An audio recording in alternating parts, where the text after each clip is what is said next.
Well, obviously I'm excited. There's a lot going on in my area, my realm, so there's going to be a lot of new things that have been invigorating this whole off season. So, I'm ready to go put it on display and still keep tinkering with some of these rule changes that we have. And, our guys have done a good job of learning the rules, learning the changes, trying to get more accustomed to that. But, really it'll really come down to game action when we get down to live football. It's going to be good. We're practicing against these other teams, against the Bears and against the Colts. That'll be big things for us. Yeah, this offseason was a big thing for us. It was a big learning curve for me.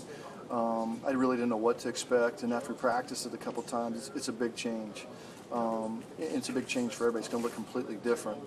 Really, from a timing standpoint, the timing is very different from when the blocks are initiated, when the blocks happen, where the return needs to be when these blocks happen. So it's all about timing. And the same thing when you flip it over for the coverage too. How do guys know when to avoid, where to avoid, when do I butt and press somebody versus when do I run around them? That's all changed. It's completely different from what it used to be. And there's a lot of things that happen in the off season that we practice something that I would change even from play to play. And and then we did more practicing of that stuff, kickoff and kickoff returns during this offseason than we've ever done during OTAs. And the same thing will happen in training camp. So it'll be an evolving process, but we'll get it figured out. Like I said, I'm really excited to see where it goes and to see what happens. Well, I think the first thing the viewer's going to have is the understanding of what really is going on. It's going to look very different, and what the rules are and the different things that go into the rules. I also think that there were some little tweaks that we made. Like the touchback was originally going to go to the 35-yard line. We moved it back to the 30. So I do think there are going to be some teams that still kick the ball into the end zone, just take the touchback to the 30-yard line.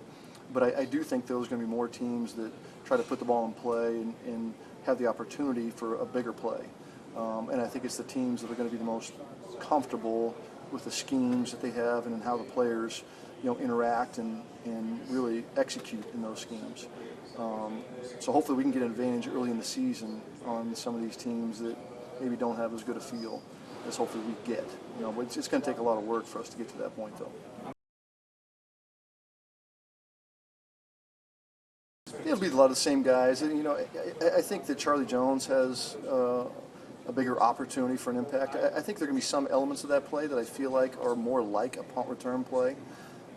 It's not going to be as many high-speed collisions right at the point of attack as what people are accustomed to seeing, just because you can't. I mean, the coverage team, the return team are standing 5 yards apart when the play starts, so there's not going to be as many high-speed collisions. And that's one of the goals that the league people, especially the medical people, wanted to try to get implemented as a way to eliminate some of these high-speed collisions. So I think you're going to see that, and I think that will benefit some other guys like Charlie Jones.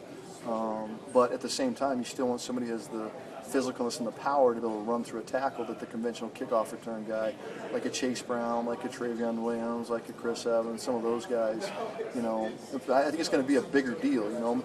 Some teams I think maybe have probably, I think you saw with Pittsburgh, right? Cordarrelle Patterson was out of the league for the biggest part of last year, and all of a sudden he becomes a relevant piece again. So I think teams have kind of push the kickoff return play, even that player, to the side a little bit, and now you see him trying to bring him back. So hopefully it brings more relevance to that guy again.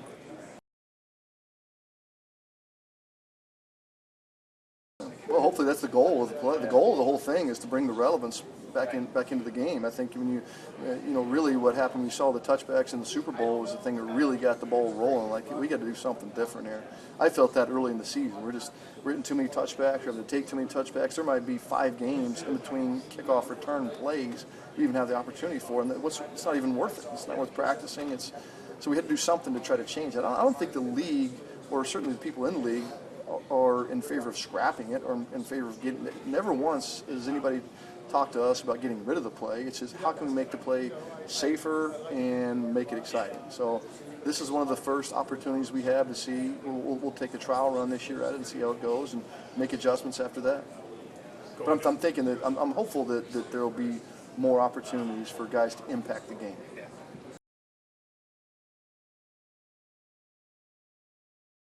yeah, obviously a level of consistency. This is exactly what you explained. A level of consistency that we can count on him to, when we need a big punt, flip field position, that he can answer that bell for us and just be more consistent. I think there's a lot for a young punter like him to get accustomed to. There's just a lot of changes from what the college game is to what our game. The biggest rule change between college football and the NFL is in college football, everybody can release on the snap. So, the coverage is always down the field further, closer to the returner, regardless of what the punt looks like.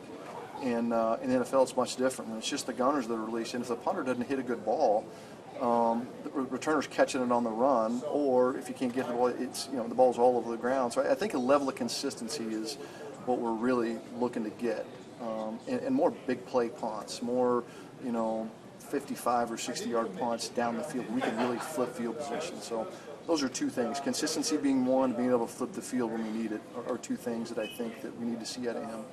And I'm encouraged by what he did in the offseason. He showed that he's made improvement in both those areas, but that was in the offseason.